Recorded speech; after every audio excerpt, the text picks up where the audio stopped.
Habib Kribo anggota Paskibraka berjilbab bukan kewajiban. Assalamualaikum warahmatullahi wabarakatuh. Alhamdulillahirrabbilalamin. Bersyukur kita kepada Allah dan berselawat kita kepada baginda Rasulullah dengan mengucapkan Allahumma salli ala Sayyidina Muhammad wa ala ali Sayyidina Muhammad. Assalamualaikum ya Rasulullah. Saya doa ingin dudukan MUI itu apa? Jangan suka ngelempar masalah ini keluar. Akhirnya apa? Jadi api lagi. Rame. Kita tidak melempar masalah. Ya. Seperti saya ada mengatakan terus, kenapa nggak hubungan ke BIP? Duduk di situ. Jadi kenapa hal-hal yang begini cuma Islam atribut diramekan, tapi dalam hal apa ya kemanusiaan itu yang lebih penting nggak pernah disentuh. Kalau seperti itu mestinya BPIP juga mengurusi hal yang strategis, BPIP yang banyak melanggar tentang Pancasila, tidak hal yang seperti ini yang sudah established. Di satu pihak kan BPIP mengatakan Pak, ini identitas nasional, kan sudah pakai peci, sudah ketutup rambut. Kalau kita mau katakan rambut mau jilbab gaya-gaya orang Arab, kita menganggap itu tolak ukur Islam, dan kita sedikit mengadopsi dari Arab, kita punya budaya sendiri. Bagaimana sih sebenarnya? Jilbab, bentar dulu, kita punya jilbab sendiri. Kalau mau adopsi Arab, orang laki juga pakai jilbab dong di Indonesia. Jadi Bib, karena orang Arab pakai jilbab semuanya. Jadi ini loh maksud saya. Iya. Singkat. Ini dipahami supaya untuk apa? Kepentingan NKRI dulu. Saya doa ingin dudukan MUI itu apa? Jangan suka ngelempar masalah ini keluar. Akhirnya apa? Jadi api lagi. Rame. Kita tidak melempar masalah. Ya. Seperti saya ada mengatakan terus, kenapa nggak hubungan ke BIP? Duduk di situ. Jadi kenapa hal-hal yang begini cuma Islam atribut diramekan, tapi dalam hal apa ya kemanusiaan itu yang lebih penting nggak pernah disentuh. Kalau seperti itu mestinya BPIP juga mengurusi hal yang strategis, yang banyak melanggar tentang Pancasila, tidak hal yang seperti ini yang sudah established. Di satu pihak kan BPIP mengatakan Pak, ini identitas nasional, kan sudah pakai peci, sudah ketutup rambut. Kalau kita mau katakan rambut mau jilbab gaya-gaya orang Arab, kita menganggap itu tolak ukur Islam, dan kita sedikit mengadopsi dari Arab, kita punya budaya sendiri. Bagaimana sih sebenarnya? Jilbab, bentar dulu, kita punya jilbab sendiri. Kalau mau adopsi Arab, orang laki juga pakai jilbab dong di Indonesia. Jadi Bib, karena orang Arab pakai jilbab semuanya. Jadi ini loh maksud saya. Iya. Singkat. Ini dipahami supaya untuk apa? Kepentingan NKRI dulu. Saya doa ingin dudukan MUI itu apa? Jangan suka ngelempar masalah ini keluar.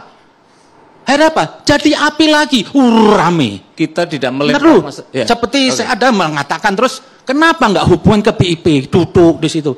Jadi kenapa hal-hal yang begini cuma Islam atribut diramekan, tapi dalam hal apa ya kemanusiaan itu yang lebih penting nggak pernah disentuh. Kalau seperti itu mestinya BPIP juga mengurusi hal yang strategis, yang banyak melanggar tentang Pancasila, tidak hal yang seperti ini yang sudah established. Di satu pihak kan BPIP mengatakan Pak, ini identitas nasional, kan sudah pakai peci, sudah ketutup rambut. Kalau kita mau katakan rambut mau jilbab gaya-gaya orang Arab, kita menganggap itu tolak ukur Islam, dan kita sedikit mengadopsi dari Arab, kita punya budaya sendiri. Bagaimana sih sebenarnya? Jilbab, bentar dulu, kita punya jilbab sendiri. Kalau mau adopsi Arab, orang laki juga pakai jilbab dong di Indonesia. Jadi Bib, karena orang Arab pakai jilbab semuanya. Jadi ini loh maksud saya. Iya. Singkat. Ini dipahami supaya untuk apa? Kepentingan NKRI dulu. Habib Kribo anggota Paskibraka berjilbab bukan kewajiban. Dalam sebuah talk show yang tayang di TV One, Habib Kribo menilai jika aturan tersebut sudah menjadi kewajiban yang harus ditaati. Lagi pula, menurut tafsiran pribadi Habib Kribo, dalam menafsiri ayat perintah berjilbab, Habib Kribo mengatakan tidak ada perintah wajib dalam Al-Quran bagi seorang wanita untuk berjilbab. Menurutnya penggunaan hijab bagi perempuan merupakan anjuran agar menjadi tameng dan untuk menjaga pandangan orang lain. Itu kan, sukarelawan mereka, hasil kompromi antara BPIP dengan anggota Paskibraka wanita.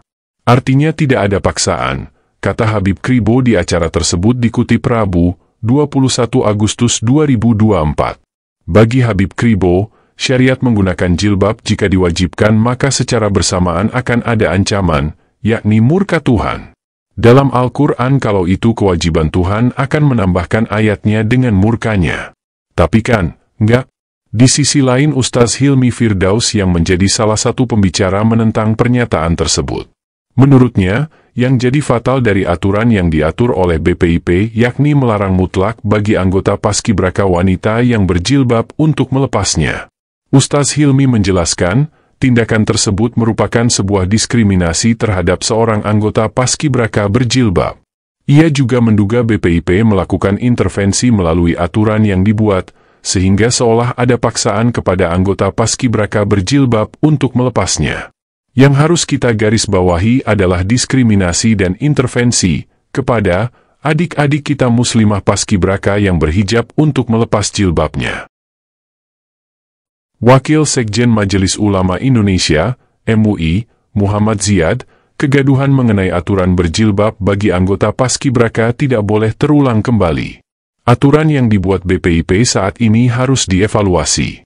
Indonesia tumbuh dan berkembang dengan keberagaman suku dan agama. Ia bahkan menyinggung norma-norma Pancasila yang di mana sila pertama, yakni ketuhanan yang Maha Esa, menjadi dasar bahwa Indonesia sangat majemuk. Tanggapan MUI tentang gaduh paskibraka harus lepas jilbab. Tak berhenti di situ. Ziyad juga menyinggung pendapat Habib Kribo yang tak sependapat bahwa berjilbab bukan kewajiban. Ia menerangkan penafsiran ayat Al-Quran harus merujuk kepada para ulama yang ahli di bidangnya. Kita tak bisa berpendapat dan menafsirkan sendiri, khususnya persoalan berjilbab bagi seorang perempuan. Untuk video lengkapnya tentang Habib Kribo anggota paskibraka berjilbab bukan kewajiban, linknya kami sertakan di deskripsi dalam video ini. Sebenarnya bagaimana hukum berjilbab bagi wanita muslim? Merujuk dari penjelasan Gus Baha, muslimah di Indonesia kebanyakan bermadhab kepada Imam Syafi'i, tetapi prakteknya mengikuti madhab Abu Hanifah. Masalah hukum, kalau gak di kepentingan firqah. Perempuan dulu itu gak pakai jilbab semua. Kemudian sama Allah disuruh pakai jilbab. Ini yang cek dawai pangeran, orang dawai Imam Suyuti. Terus ukuran jilbab itu, dzalika adna ayyu'rafna fala yu'dzen. Pokoknya simbol pakaian itu simbol yang perempuan itu mudah dikenali. Setelah mudah dikenali, fala yudzaina maka tidak disakiti, tidak diganggu, tidak dibedo. Nah, rungokno iki. Kula mboten gadah kepentingan ikut firqah mana, kelompok mana. Dulu itu zaman Rasulullah atau zaman Mekah. Wong wedok itu ada satu sikap atau pakaian atau apa saja yang menunjukkan dia ini gelem dijak. Serasa tak terang nopo dijak apa kowe lebih pinter lah nambah. Ya. Paham ya? Jadi terus ana pakaian sing nunjukno nek iku dijak ra gelem. Terus wong Islam iku sing sholihah sing afifah, nduk kowe nganggo pakaian sing wong lanang ku yakin iku bukti kowe ra gelem. Dadi pakaian itu simbol untuk memastikan wong lanang iku nak ngejak kowe ora gelem. Iku sing pokok awal-awal. Terus iku sebagian ditandai jilbab. Akhirnya jilbab itu wajib. Tapi kowe ojo terus darani nak wis jilbaban masih Islami, tapi misalnya wis jilbaban, dia ini tetap senyumnya itu senyum gelem. Dia tetap haram, tapi jilbabannya tetap wajib ngono terus kowe muni sing penting. Wah, ngerangno mulane aku mau nerangno. Ribet yo. Ribet hilal era roh.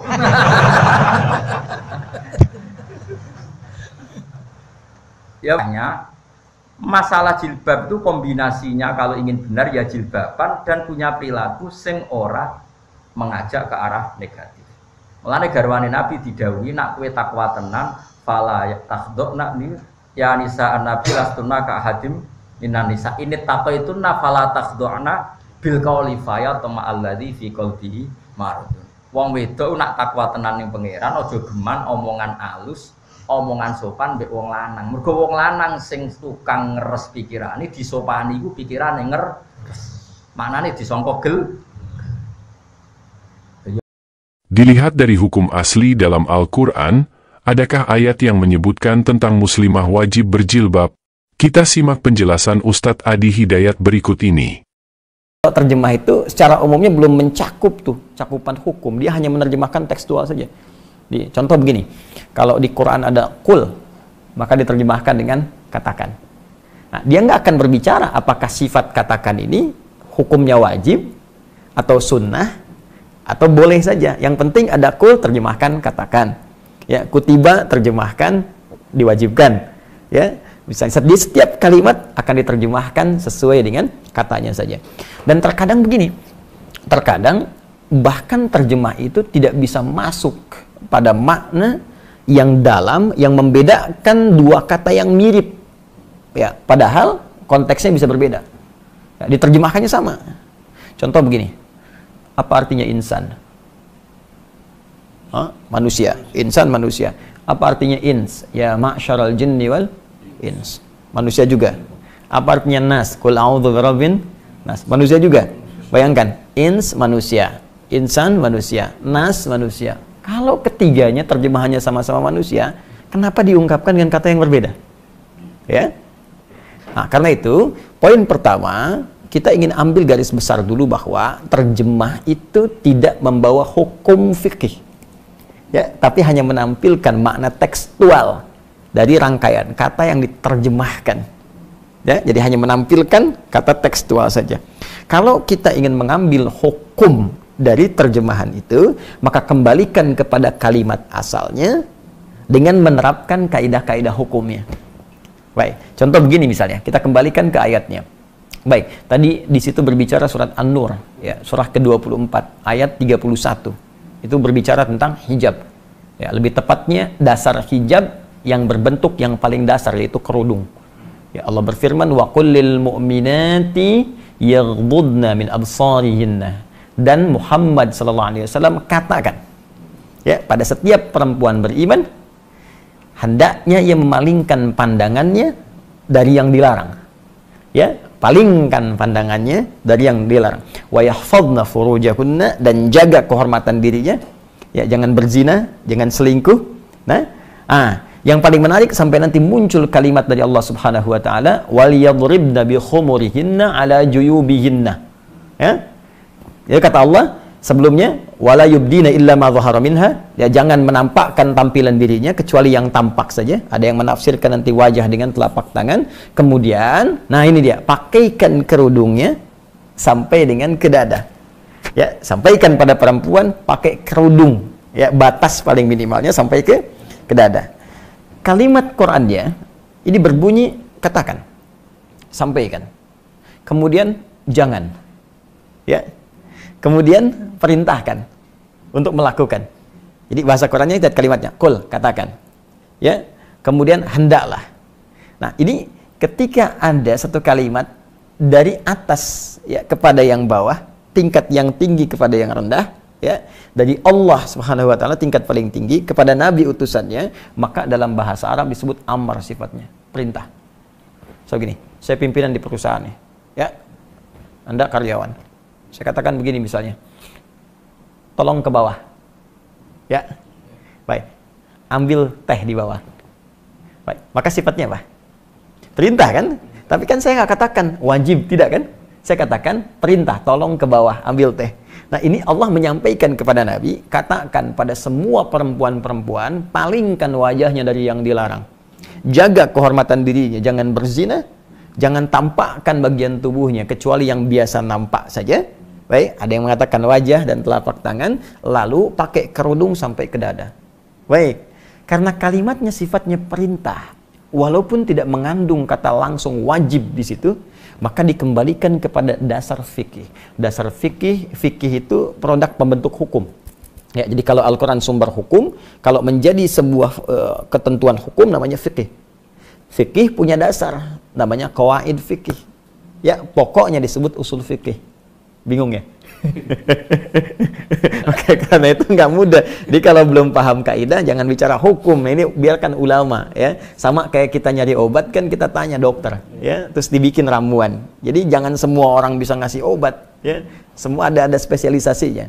Nah, maka di usul fikih ini ada kaidah berbunyi begini: al aslu fil amri lil wujub hatta yadullad dalilu ala khilafihi. Ya, asal makna sebuah perintah itu mengandung hukum wajib. Ini tidak harus kalimatnya langsung berkata, saya wajibkan.